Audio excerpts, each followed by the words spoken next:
Welcome back to the final game of the opening day here at Rift Rivals. Unicorns of Love and TSM getting ready on stage as we speak.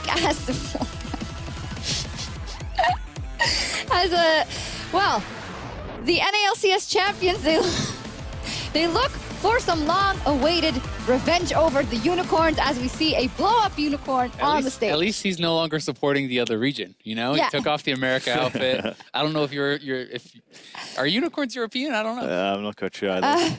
In any case, it is the magnum opus of day one. It was all sand in the eyes of the NA fans. Unicorns of Love versus TSM is what we're going to look at. Historically, TSM looking for revenge because they are down 1-4 against the Unicorns of Love at IEM San Jose in Oakland. Not at a Riot event, though, so this might be the chance where they get back into it. So how much is the mental aspect? I honestly don't think it's very big. I don't think that TSM really cares that much about this rivalry in particular. I think they're more concerned with beating G2 because G2 just knocked them out of a big international tournament, you know, MSI. Yeah. I think that was a bigger deal for them. No, for sure. Like, I don't think they even care about these IEMs because of these points. Like, when they lost at those IEMs, I think they had Santorin come in new, and the next IEM, I think they didn't even practice for that event. So I think this MSI was actually something that's more recent and it's going to stay more in their memory.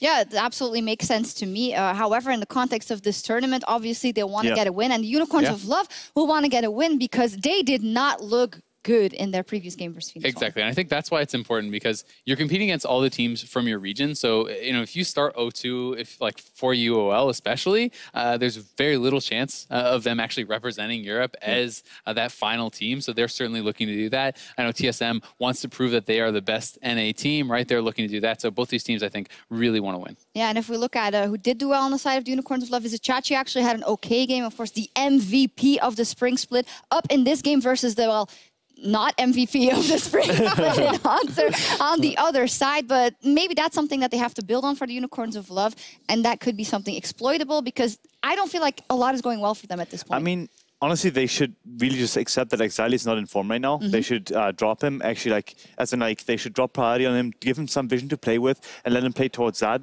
But focus on the other lanes and actually try to get them ahead and make them actually carryable or into carry threats. I think it's actually like a really interesting discussion, and different teams prioritize different ways. It's, do you play to your strength or do you shore up your weakness, right? And sometimes if your weakness is too much of a weakness, then going there just means you lose the 2v2 and stuff. And that's sometimes a tough decision that junglers have to make, but I do think that it makes more sense to play where you're strong. You know, try to get Chachi ahead, try to have Exile playing a little bit more defensively, right? You don't always have to be the person that carries the game. You can play defensively and more supportive. I think in a best of 5, you could argue that you want to, like, basically eliminate your weaknesses over the course of the series. But in the best of 1, I think you should always try to play to your strengths and actually, like, try to surprise the enemy with it. That you suddenly, like, make a play towards top side when they shouldn't have expected it, drop in some jungle camps here and there to maybe get more vision on the bot side of the map. So I'd reckon that Unicorns is going to be way more aggressive on these 2 lanes. Way more aggressive. So since this is the last game of the day, quick prediction from you guys?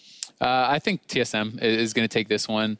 I do think that UOL did not look very strong in the first game. TSM did come out well. It has been a long day for them, so you know, as long as they're not tired, I think they should get this. I think Unicorns is going to win.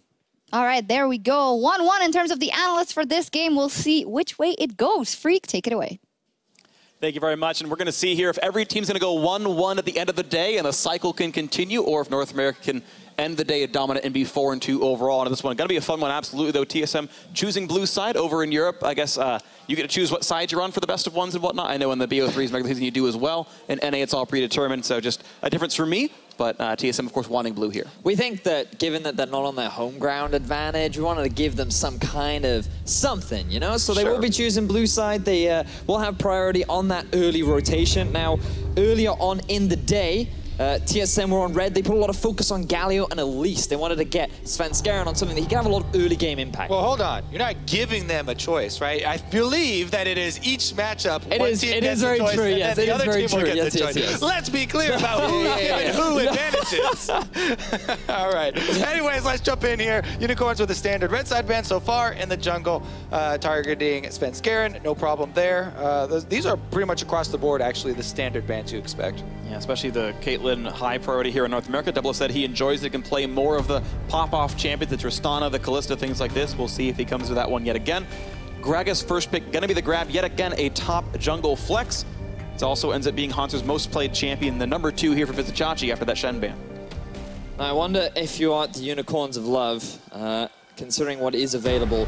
In the past, like, usually they invest early on in the top side of the map if they can, so the Shen and the Galio, but given that both of those are away, they'll often go towards getting an early AD carry and an early jungle pick. This is usually where they would try and get themselves something like the Warwick, so that Zeus at the very least has something comfortable, but instead, they're just going to invest into a strong 2v2 bottom lane, and here in Europe, we do love our Rakan. Yeah, the Unicorns of Love indeed, and they have the bottom lane of love. The bottom lane of playmaking is actually what it should be named, because Rakan, we saw it on display so many times in North America, right out of the gates as soon as the patch went live, the super long distance that you can engage with this champion. And I think that Unicorns, this is good for them. Going back to something where they can just have a go button. They can guarantee themselves fights if they want them. It's almost impossible. You can engage from basically a screen away, so unless there's incredible warding, they should at least have that option. I'm a little surprised that TSM chose to go for the Braum rather than the Tahm Kench. I think both are fine into the Rakan, but Tahm Kench really disables all of Rakan's playmaking potential during the laning phase, simply because every time you try to go into a target, Nom, I'm going to eat you up, I'm going to take you to safety. And especially the fact that even Thresh was allowed up, and it's been such a prolific champion, but it's not going to be picked up here in this matchup. Bjergsen going to get his blind pick. Syndra, certainly a scary one, but Unicorns clearly were aware of that opportunity. Looks like they'll kind of pick with a Corki. Yeah, TSM last time around played Galio with into the composition. You know, it was all part of one piece of this moving puzzle here to have multi-layered engage. But after seeing so much success for the North American teams, camping mid, having mid carry, looks like Bjergsen back on his Syndra, which he gained a name for himself originally here. And they've given Exile something safe to play in the middle lane. Corki, you can just invest in early magic resistance, grabbing the Hex Drinker. You should have fine wave clear. You shouldn't stress too much about the harassment that Syndra can threaten lane, and it's much harder to camp a Corki because you do have the Valkyrie to get to safety as well. So I think so far, pretty safe. You have good siege, you have good scaling on the side of Unicorns of Love, very conventional, and now we're just looking at them rounding out for their top and their jungle picks. Right now it's going to be Tristana lopped off the opportunities. We'll see if they add another bot lane ban here against Doublelift and see if they can run him out of options. No Rumble out for Chachi. They just keep going down the list of champions that Chachi's played more than once. Renekton to be the other one. They want to make him bring out something almost more unique here. Final ban for Unicorns of Love, one more for TSM, then Unicorns will get first pick on the second phase. We'll see what it is. I wonder if Unicorns choose to ban Ashe or Jhin here. I would go Jhin. Popular champions for Doublelift in particular. He's played a lot of Ashe, but recently in North America, you guys have been popularizing that Jhin pick. And over the last few weeks, it has been something that you guys have had a lot of success with. I mean, his buffs have been very big, and the nice thing is he's got room in his build as well to tailor how early you want to power spike. Yes. Do the Yomus or not? Do you go double Energizer or an Essence Reaver late? And there's a lot of sort of wiggle room there to make sure he's the right amount of powerful. Yeah, definitely the long-range initiation potential and catches for Jhin is something that Doublelift talked a lot about for TSM wanting to incorporate into their strategies. But then he said if they really wanted to win, they would default to Bjergsen in the mid lane on a DPS threat, you know, control mage type, and him as well on another DPS scaling AD carry. So they may very well just do that with a strong front line and try and play into the 5-on-5. I was just about to say, like, how much have you guys seen of Hecarim? Yes. Because he's a special of Zeus. He loves it into low mobility mid lane mages as well. Champions like Syndra around the level 6 mark. This guy, he's going to stampede on your face. Actually, a bunch. I've been playing Hecarim ever since, you know, 7.13 came out with the new Cinder Hulk. It did tremendous things for Hecarim's clear. The biggest problem for him was always the mana early on, especially in the jungle, and not being able to clear. Oh, we're getting so much. Lock it in. We're getting Lock so much it of what in. we wanted. We're getting so much of what we wanted to see here. Stop it, Freak. We didn't talk about Gnar as well.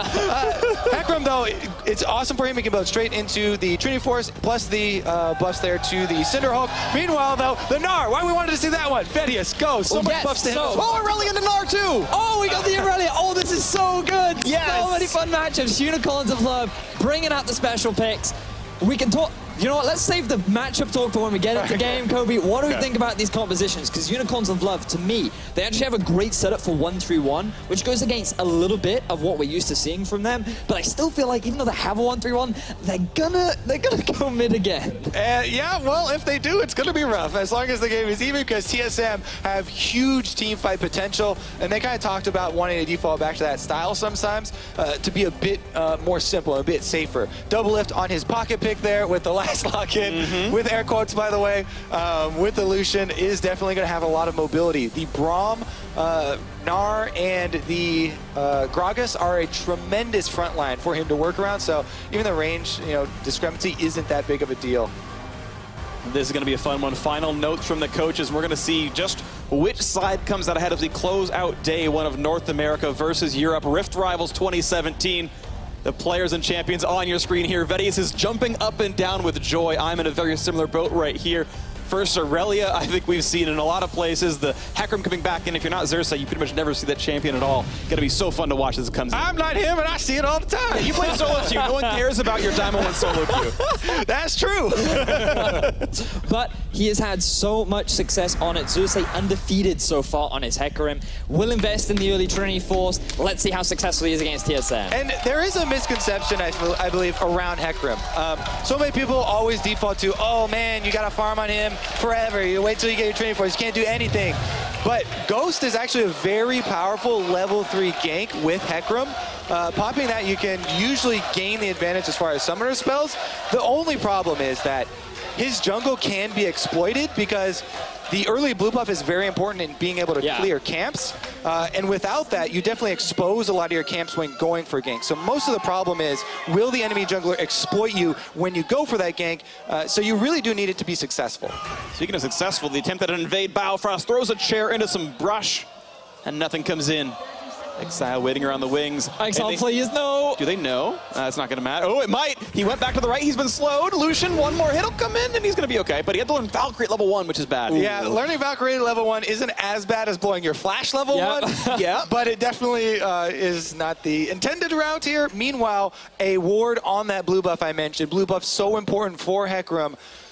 Cannot state that enough, so maybe we'll see a TSM concentrated effort to go over there. And Xerxes looks like he feels it a bit. And so one of the other strengths of Hecarim I feel that he does have is his ability to counter gank too. The amount of mobility that he has and the way in which he can respond to a lot of the early setup that enemy junglers try to make is actually very effective, especially when he comes in at full health. So I think that he has early game potential, but his real strength does come in the mid to late game where he can just charge onto the backline, very easily dive onto those low mobility carries and chunk him out of the fight.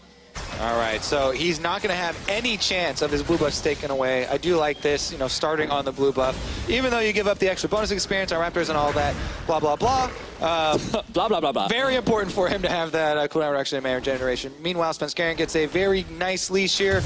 The super leash, quote-unquote, that we have seen so much recently, and we'll return back to the Raptor. So, we have the Hecarim chat. Let's talk about Aurelia into Gnar, because as you rightly said, Kobe, we as a caster team were excited, and we thought we'd see way more Gnar in the meta because of the buffs, because he has more damage on his Q, the range in his Mega Gnar form on the E has been increased, and overall he just feels like a very strong top laner right now. So, one of the things why you see so much Aurelia, classically into Gnar, is because Aurelia is very good at abusing the mini form. Yeah. Actually on display right here. Timely trade there from Vizichachi.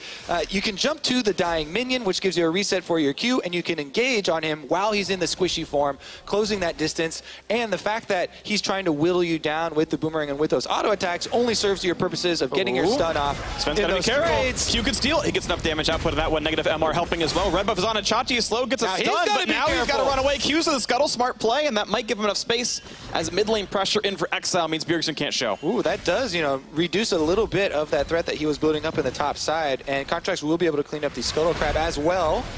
Nice trade from Bjergsen. Yeah, good damage out there. Got the cannon at least. But another great thing about Aurelia into Gnar as well is the fact that when you go into Mega Gnar, you get bonus health, which means that you're almost always guaranteed to get the stun off when he transforms into the big form, and you can just immediately disengage and just buy time when he's in that big scary form that you often want to avoid. And coming into the late game side lane threat as well, you have to be wary of when Hauntzer, if he decides to go for something like a Frozen Mallet, because Aurelia's biggest issue is if she fails the Q and it's on a massive cooldown, she can be very easily kited out. So that's just something that she has to respect as the game progresses. And a lot of it, whenever you have matchups that kind of depend on kill pressure, does also hinge on jungler intervention. Yes. So Aurelia is so good when you have jungler pressure because she can take the opportunity to close the gap kind of at a whim and go for the all-ins and go for the kills.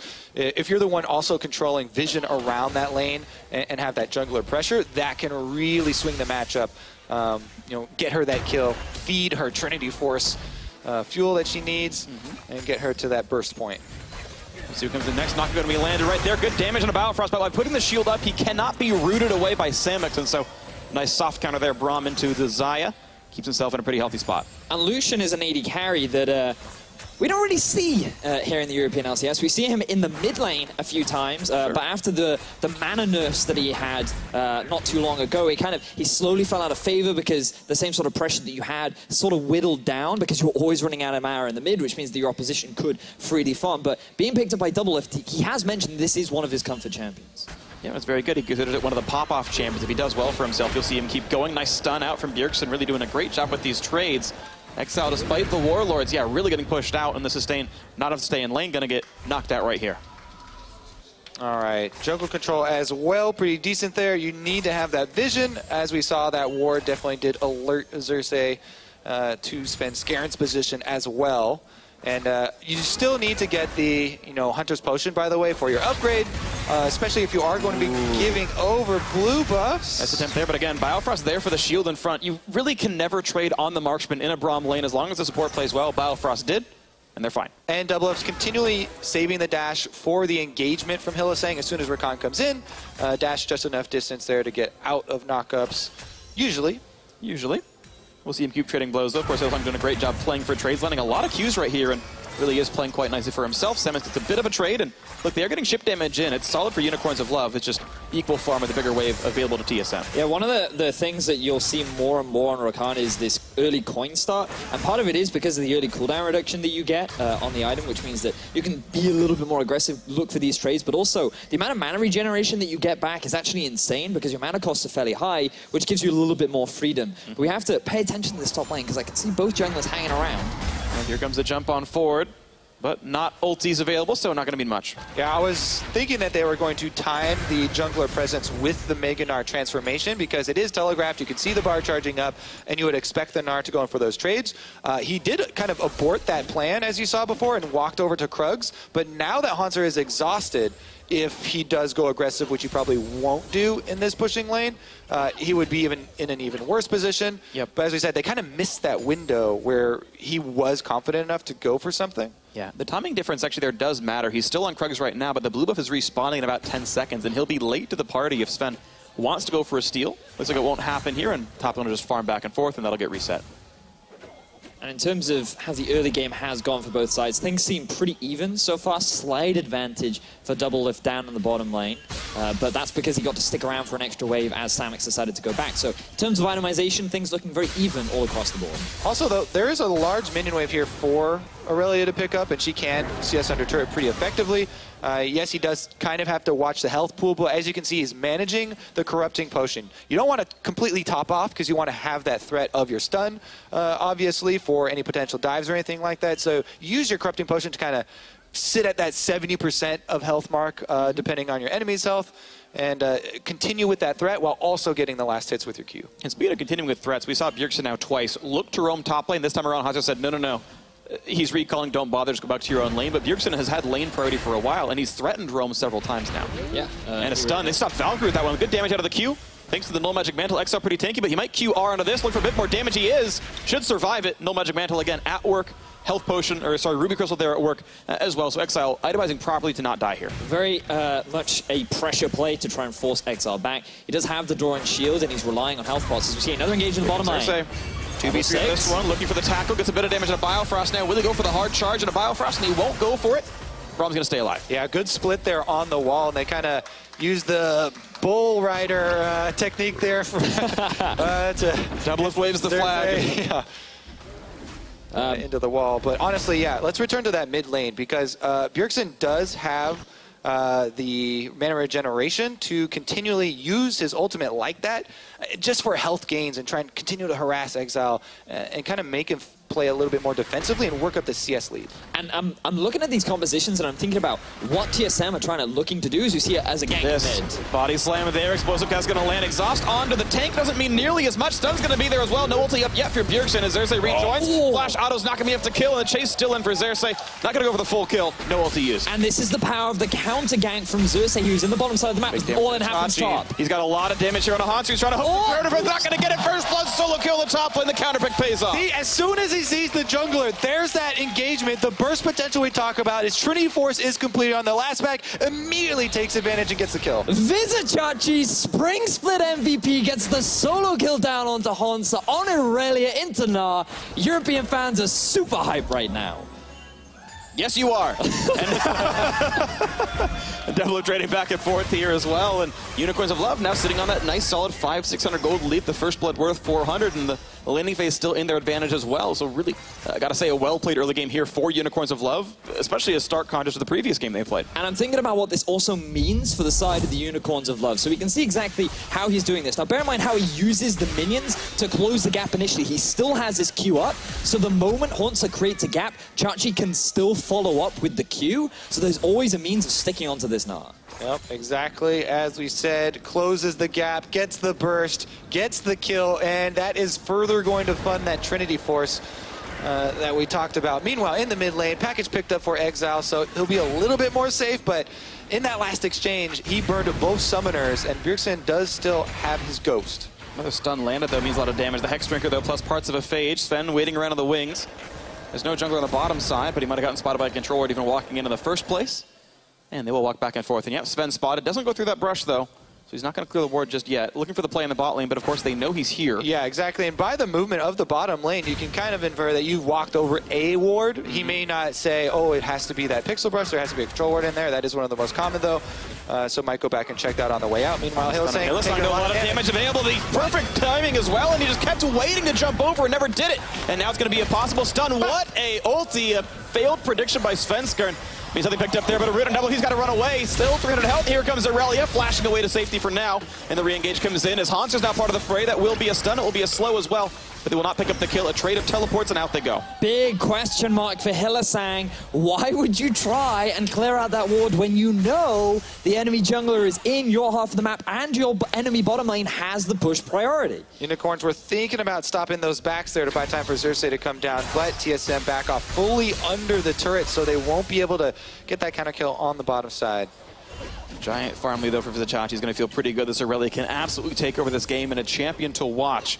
She's going to keep winning that top lane matchup for a long time until Hanser gets better items. But this also ties in nicely to the point we were briefly discussing earlier about like what both these teams are looking to do, right? Because bear in mind, the whole goal of Unicorns of Love is to wait and scale up. They have really good scaling composition with the Corki and the Hecarim, and making plays like this is not going to help you scale up because you're going to force Samux behind, and it answers nicely for exactly what TSM want to do, which is very much try and get double lift ahead and get him snowballing on this Lucian. And sometimes we say scale up and we mean multiple crit items, but okay, never mind. Let's take a look at this engagement first. Auto shots in the battlefront until the shield is up, just jumps right back. All right, he should be able to get out of it. Sometimes we say, oh yeah, you need to get your Infinity Edge and all these crit multipliers. For this, everybody just wants a Trinity Force on Unicorns of Love. That is the extent of the skill. Right? Once there's a Trinity Force on Irelia, on Hecarim, on Corki, they're ready to go. And they want to use the tons of damage with their triple Trinity Force comp. You see, this was the floor in their battering ram before. It didn't do enough damage, you see? So you need three battering rams. You need 3 battering rams, all fueled and ready by the 20-minute mark. And that's when they're going to look to siege onto the doors of TSM. Well, they got the phages to hammer it back together. Hopefully, it's going to have a nice sheen over it, and they'll be ready to go. Yeah, you like that, right? I think I nailed it. That was good. Now we have the top lane pushing back in, and Double Lift and Balfrost on this lane swap, the same place that Unicorns of Love are. Q's going to miss. No chair yet. And only +3 farm there right now for Double, still waiting to scale up with his own Essence Reaver. Meanwhile, we've got Xerxes waiting for a counter gank there, backed by Krugs. Efficient setup, and might go more offensive. Double Lift and Bio are going to see him a little bit late. Here comes the pony. The flash, the charm, everything's there. Now Double forced to run away, but he's not long for the world, and Xerxes picks that one up, and knock-up for Balfrost not going to be much either as the chase continues, looking for the next chance. The flash over to safety, Balfrost going to get away, but 2-1 UOL. That's top side, though. TSM should be able to take objective top, bottom side, and they do just jump on that Drake. Double Lift, however, dying, plus the flash of Balfrost and turret damage here. That's going to be a lot.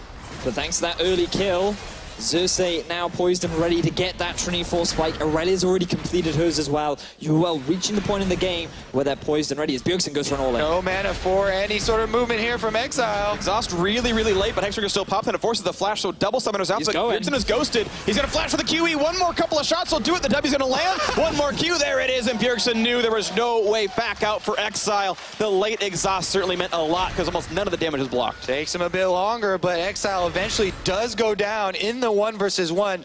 That whole time, though, as we said, the turret objective still taken for Unicorns of Love, so they got that first turret bonus. Bjergsen now might be it. Chachi can't stun unless he takes some damage here. Forces the run, though. Did have the flash, thought he might go for a play, instead decides not to. But I think the big mistake there from Exile was the fact that he tried to stick around without having enough mana to try and trade back against Bjergsen, because Bjergsen, he invested a lot, but now we see a lot of investment from TSM into the top side of the map. Oh, Biofrost finds themselves. Samix doubles in there as well. The flash is already down, and there's no quite way out. Looks like the call is to back up because the rest of the team is coming. Here's Hylissang. You've got the rest of the squad nearby as well. Xerxes was walking back up. 3 in the tri-brush, looking for that top lane turret. Just maybe they're going to find Hylissang one more time. They're going to find Xerxes. Body slam's going to land. Explosive cast. Not going to land in time. Xerxes was able to get the ulti across, but they found a slow into Exile as Bjergsen forced a kite back. Package keeps him to safe, though. Pretty Gonna be just fine. Pretty good trade there from Exile, actually, chunking down Bjergsen and knowing that he has the uninterruptible package to be able to get him back out of there. That should give them a bit of an edge here on the mid lane push. Out they go. Hylissang going to get slowed down and find himself Svenskar. And it looks like, again, the Gragas is all going Runic Echoes here. All right, they're collapsing here with the extra Trinity forces of Hecarim and Aurelia from the bottom side. TSM have to be a bit wary. They don't have double F with them. They're going to find the Charmer. The Knock of the Quickness going to find a third as well. They're going to look for the dive, and they might just have it as a Chachi with the ulti. Gets one final shot down, and Bjergsen takes him out in the mid lane. Sven going to fall as well. Now Hanser is Megadar, finds one, gets Exile. They're going to get a second as well. The turnaround from the tanks. It's 2 down on both sides. And double F is coming down the river. He's walking over Vision, though, and you can sync up your recall, so no problem there. And both of them are out of there. And TSM, they respond beautifully to the way in which UOL tried to dive. I feel like they read the play very early on. They could clearly see what was going to happen. They know that Unicorns of Love want to try and utilize this power spike, and you can see the Knock, he's sitting, he's ready to come in from the bottom lane. The TP immediately, the moment that engage comes out from Hylissang, Haunts is ready to join the fray. He comes in a little later than he would have liked, but there's 2 members so deep behind the turrets that it's easy for him to then clean. That's the key. They were so deep there. Samix was tanking the turret. He took 3 shots and never got to get past the front turret with the dive. Nobody, tanky enough to actually face tank that one, so they're completely split up. They got locked down with the teleport, and even though teleport is a big cooldown and that's important, the flash engage from Rakan is also important. He didn't actually have to use flash in that one, though. It was someone else's that he went off of. Yeah, still diving in there with the rest of the teammates feels pretty good. And it looks like TSM looking for a little cheeky push, and Hylissang keeps cutting back and forth.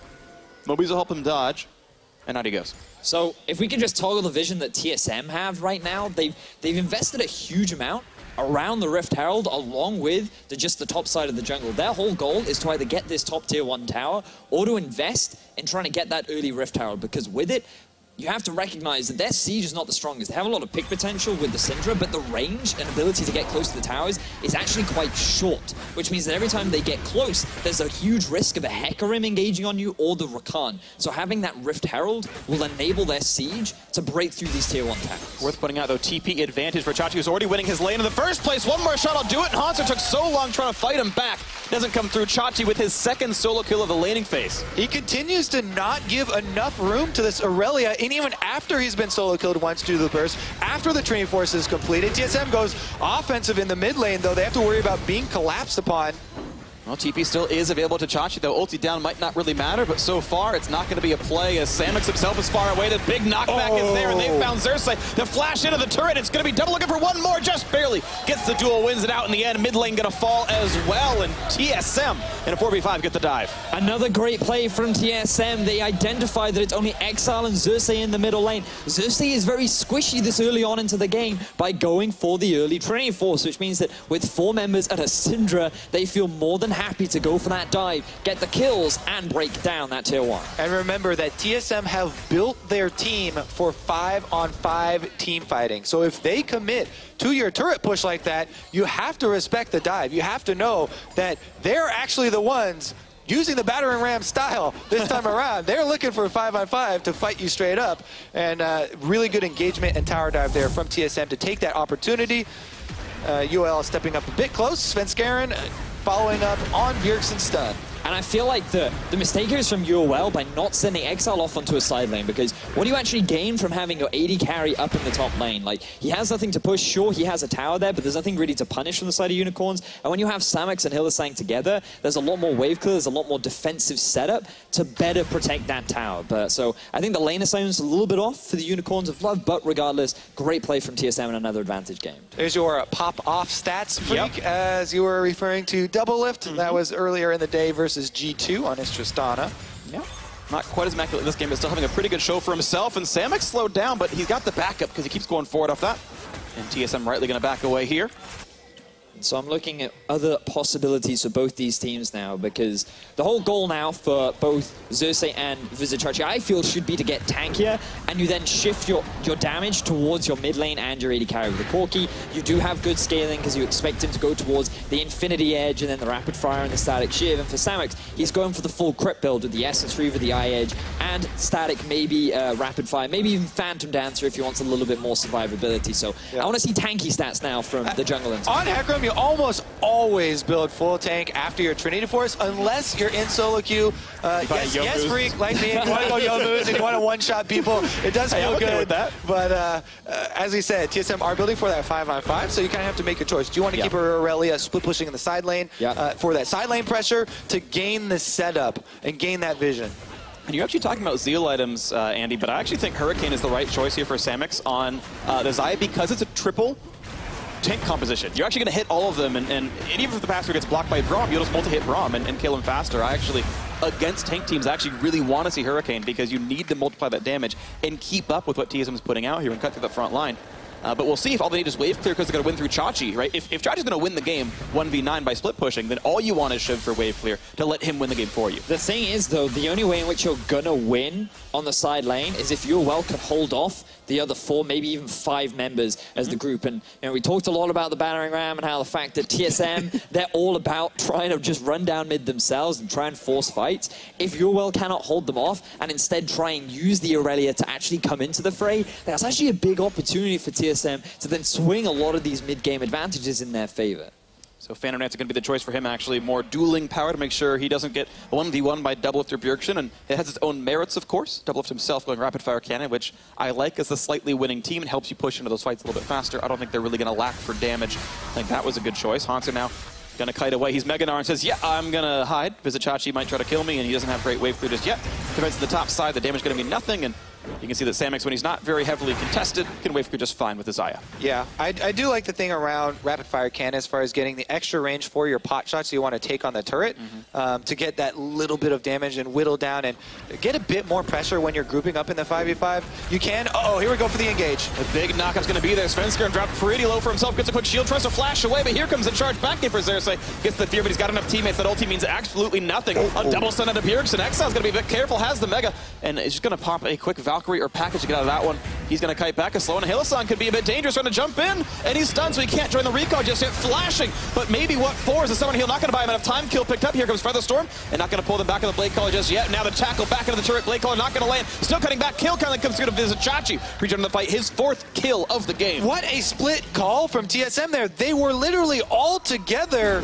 4-man, and Bjergsen's walking back to the mid lane while Doublelift is going for this dive because he, caught out Hylissang. In the end, they do get collapsed on and do get traded on. I think that was a bit of miscommunication maybe. In the end, they still get the turret, they get the kill, they get the pressure. It wasn't disastrous. Could have been a bit cleaner though. But think about what UOL gained off the back of that too. Chachi, he picks up another kill. UOL, they're able to take down that mid-tier 1 as well because Bjergsen, he tried to join the fray in the top side of the map. So Unicorns, they're constantly answering these plays that TSM make, and I agree. I feel like the TSM, they weren't entirely on the same page. They could have been happy with the harassment that they got down, but it felt like they wanted to try and get this teleport out from Chachi so that they had an advantage to play around. But Hanzo, he still TP'd in just at the very end of the fight where he could have no real value. So we'll see what comes in next for this one. The TP traded at least in the very 2 of them, and That's almost a positive for TSM, though, to trade teleports and have them be down, because it means the map is going to be a bit more split up. They can't call their top laners back into the fight. Hanser has to leave and walk over if he wants the team fight,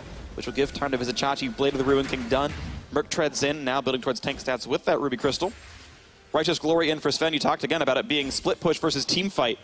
Sven needing to start these out with the Righteous Glory. Well, Biofrost found out that puts the shield up. He's got to buy a bit of time. Ulti is, I believe, not quite available for a few more seconds. Actually, Xerxes forced to jump away with his own, the Onslaught of Shadows. Onslaught of Retreat here for this. Sven still holding the front line. Hylissang cutting back and forth, waiting for his chance to jump. Gets away from the stun.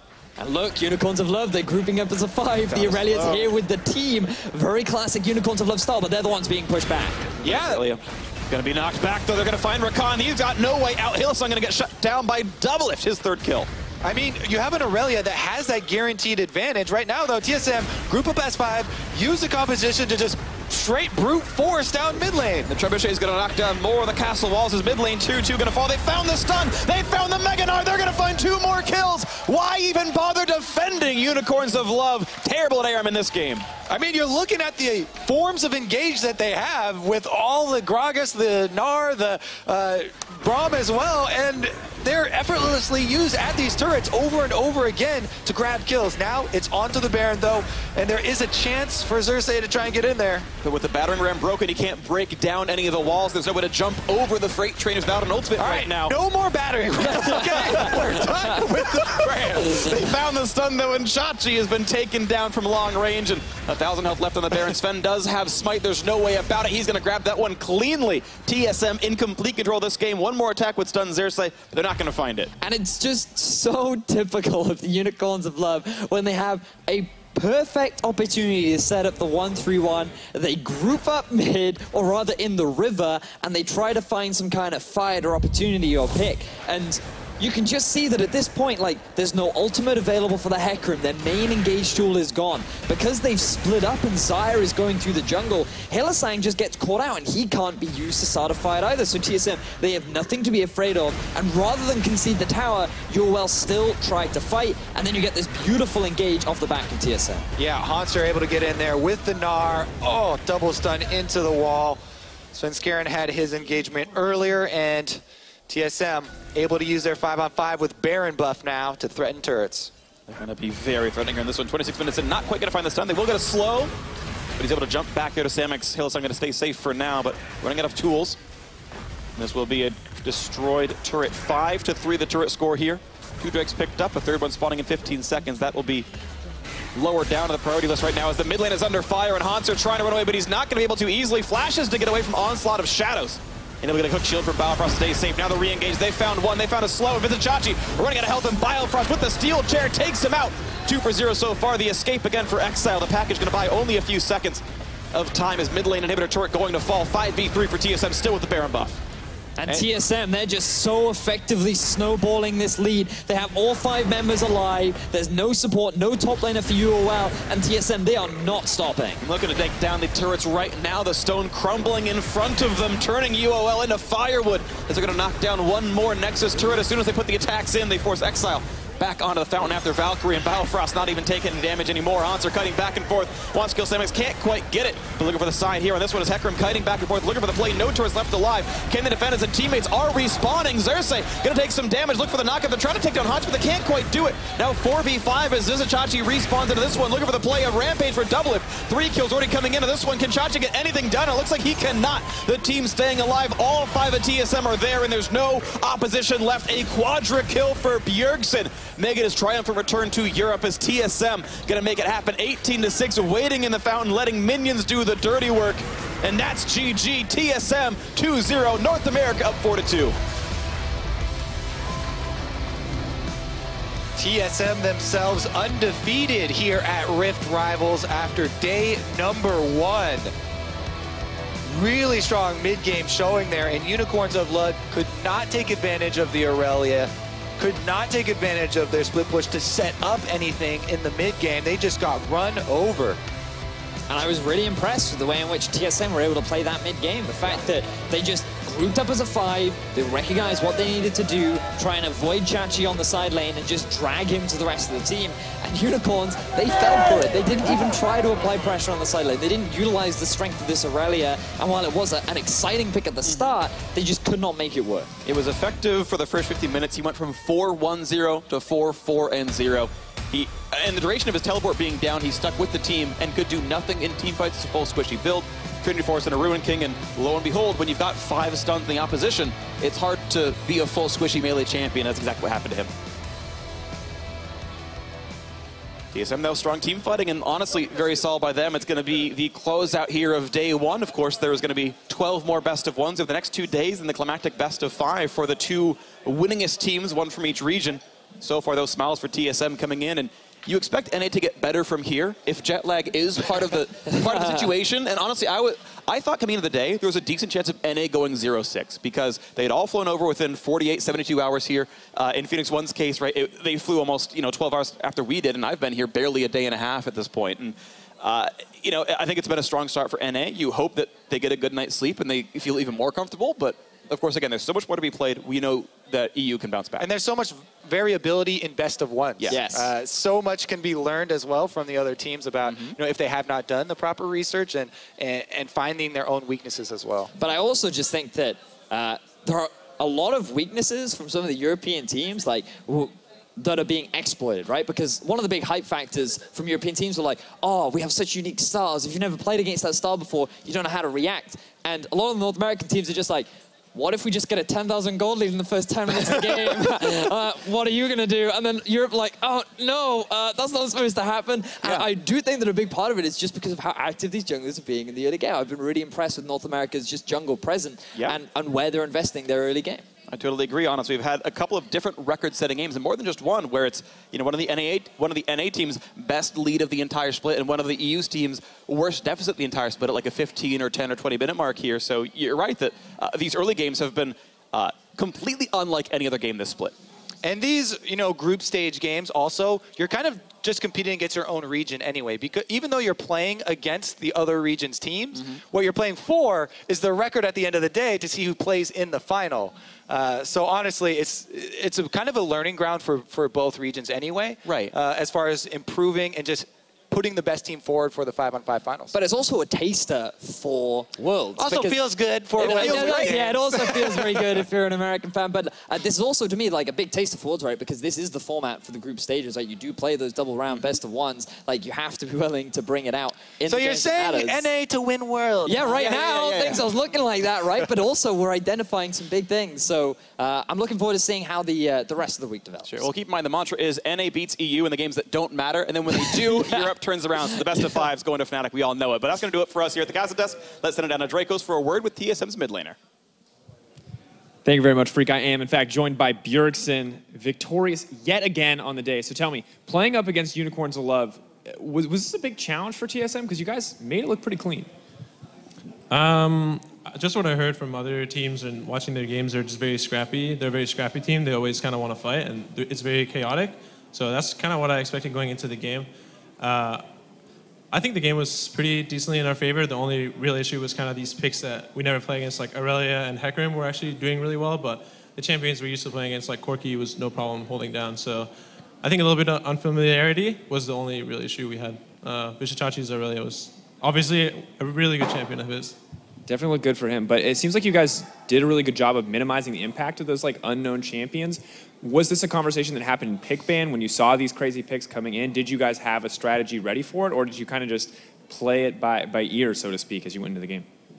I think we watched a little bit of how they play with Hecarim, or just that he plays mainly to farm in the early game. He didn't have a lot of impact, but the Aurelia pick, you can't really prepare much for. It's just a champion that everyone on our team has played against a lot over the years. It has been meta a lot in the past, so it's not a new champion that no one's ever played against, so it's just about thinking back to, oh, what does Aurelia do? What are her weaknesses? For example, when she jumps into a team fight and she has two like offensive items, Triforce and Borg, she just blows up. So that was one of the things that was really easy for me to recognize and just kill her in team fights.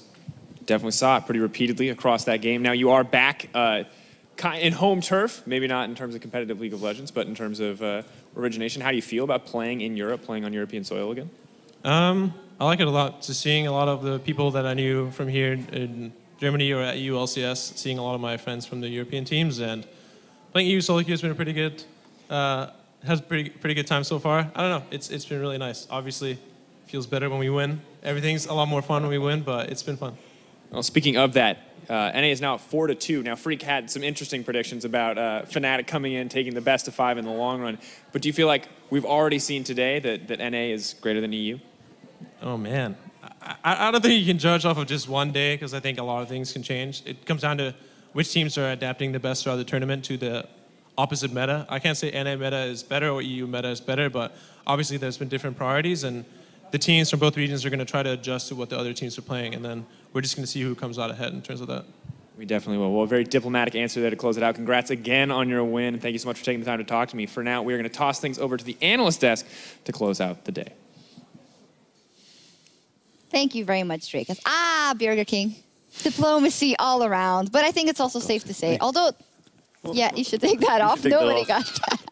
It's the end of the day. No one noticed. Nobody noticed. But we did see the Unicorns of Love, and we talked about the picks right there in the interview. Unicorns of Love, very Unicorns of Love-centered draft in this game. And with it, we also got to see some vintage Vizicachi. And here's that top lane 1v1 for First Blood. Brought to you by Acer, because I just wanted to get that out of the way, as it was a matchup we were looking at, the Gnar versus Vizicachi, and Vizicachi delivered. And I think that Vizicachi did play the 1v1 very well. I was surprised that there wasn't more jungle attention given to this lane, especially from Sven Skaren's side, because this is a lane that Aurelia wins in an isolated 1v1, but you win by all-inning. You do not win by sitting back and playing passively. You will get eventually like chunked out and stuff by the Gnar, and if when Aurelia all-ins, Gragas is sitting there waiting in the bush, the game is like over for Aurelia. So I was surprised that TSM didn't play more heavily around it, but Vizicachi played very well in the 1v1. Yeah, like I think they maybe just had respect for like Vici and the Hecarim 2v2 almost. Yeah. But they also like were able to get leads in other lanes, especially the dual lane did really well, and were actually able to shut down the Rakan and Xayah combo that is so famous in Europe, but not really played too much in other regions. So that was impressive to me. That I thought always that like that Bjergsen was like the big carry, and obviously like that, and he was able to solo queue his opponent. But in this case scenario, I think the bot lane did really well and was actually like more or less just advancing the game. Yeah, and I think even though Gnar is behind, it doesn't necessarily matter if you can just group 5v5 when the rest of the map is winning, because we never really saw Aurelia get to extend her advantage, get to go to the side lanes and pressure her. And a lot of that is because TSM is constantly pushing and they have pressure themselves. Yeah, and making the right plays and also not allowing Unicorns of Love, well, even to do what they like to do, which is go to the mid lane and pick a fight. Even there, TSM were much stronger. We're going to take a look at an example of that one. Well, it happened over and over, and it was, to me, a very convincing game just from start to finish, but this kept happening. No, this mid lane siege was beautifully set up. They had priority, but they were also really decisive, and that's what's important. Like TSM has always struggled with the fact that they seem to be like undecisive, especially at international events, and especially against aggressive opponents. And I think they kind of shut this down a bit, like at least today, and especially in this game. Yeah, that's a great point. And Bjergsen had so many good stuns on Syndra. I mean, two-man stun there that sets up those kills. The dive that they had on the tier 2 turret right before they got Baron was another two-man stun set up by Bjergsen. And this is kind of the reason that he doesn't get to play Syndra very often in NA, is he doesn't often lose on the pick. And if he ever gets ahead, it always feels like the game is just like over. Yeah, super convincing day, I would say, even for TSM, even though it was a different game versus G2. They got 2 wins on the board. Let's take a look at the standings after day 1 and the action here at Rift Rivals. Not too much to say there because there haven't been that many games played, but NA is definitely on the upper hand. But what I really wanted to look at is also the individual results of the games, because I feel like a lot of the thoughts about what the teams or how the teams would show up to this tournament have been a bit dismantled or turned on its head. Fnatic is not looking as dominant as a start. Unicorns of Love is definitely not looking dominant, and the American teams have brought something to the Rift. Yeah, like the American teams seem to be way more aggressive, and this is something that you actually expect from European teams due to the fact that their meta is more or less created in isolation, where like EU is less likely to watch Korea and therefore more likely to actually like find other ways to win the game. And TSM, like, and especially P1, surprisingly come in with a lot of aggression, and C9 too. It's just something that I think Europe wasn't prepared for today, but will probably like end up being prepared for tomorrow.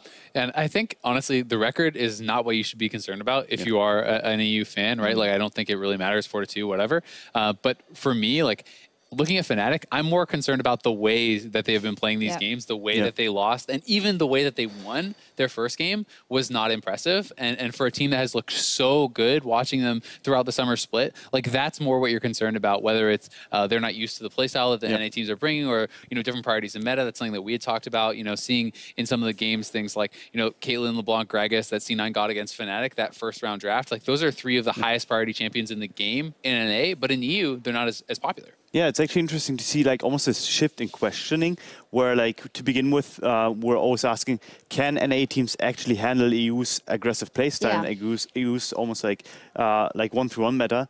And it seems to be more like, can EU handle NA's 1-4 meta and actually control playstyle where they get like small leads and translate these small leads into big team leads? Yeah, absolutely. I think that's very much shown today. And one standout performance I also want to highlight is C9's mid laner, Jensen. He came up with a very strong performance, not only on LeBlanc, but especially on LeBlanc versus Fnatic. Led his team to their first victory at Rift Rivals, and this was also a great example of snowballing a lead and playing the map. Yeah, and playing so well around Jensen and enabling him. I mean, Smoothie and Contracts came time and time again, and really was a pretty good day for NA mids in general.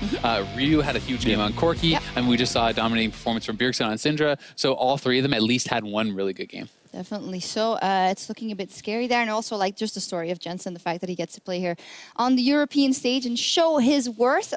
If we look at the standings so far, do you see any promise, any team that might develop and crush the rest? I feel like TSM is looking the best to me, or feels the best to me from all the teams we've seen today.